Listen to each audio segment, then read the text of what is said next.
realized recently, after rethinking about some of the history I learned over the years, that the real reason for the Civil War um, is not states' rights, but it's the fugitive slave law. See, back during the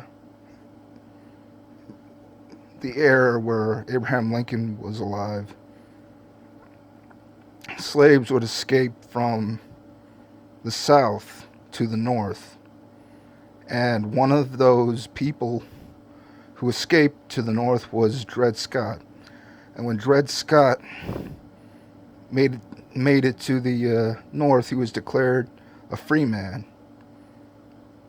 So he thought, I've made it to the North, I've been declared free. And he thought that he was a person for some reason. I'm not sure why. Obviously he was, but so he goes back to the South. He goes to the Supreme Court and he asked them to hear his case. But the problem is he doesn't have standing because he's a box. The the opposite the opposite case that the Supreme Court heard, at least in my mind, is the law that made gay marriage legal in all states. It's for a different reason, but essentially,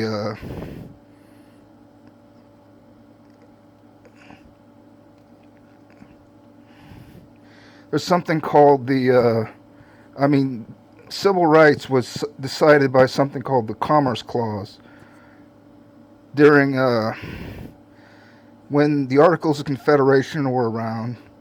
Each state in the United States was a separate country, and so different law. So if there was a law in one state, it wasn't recognized in another state, and essentially there was no way to negotiate between them. But now we have federal laws under the Constitution. For example, if you go to a different state and you have a license from a different state, up to a certain point, the state has to recognize that license. So I would actually put this under the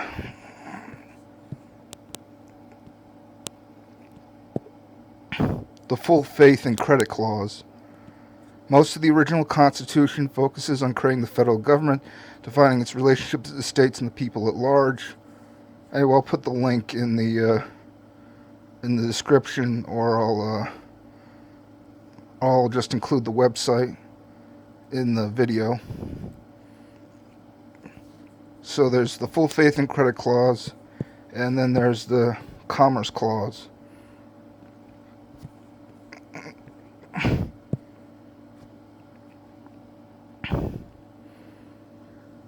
Anyway, essentially what I'm saying is that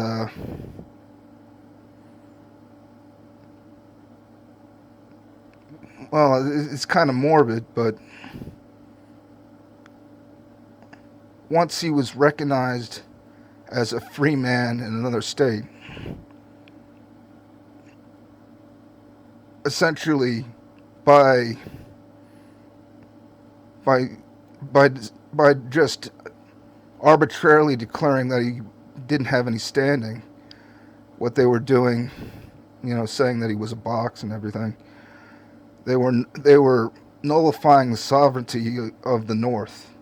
They were saying that the laws in the North don't have any meaning.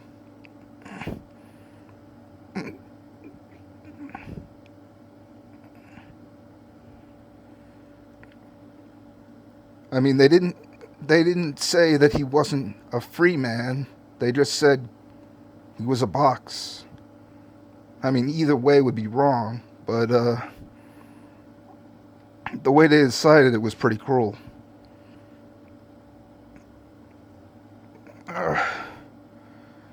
And for gay marriage, I guess, although I shouldn't explain it like this. Um,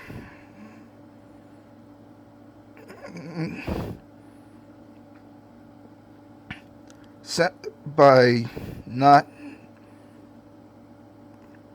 recognizing a gay marriage in one state, um, you are basically, a state cannot nullify the sovereignty of another state. Maybe the Supreme Court could have, but the Supreme Court shouldn't get into the matter of nullifying a law of a state if that law isn't unconstitutional.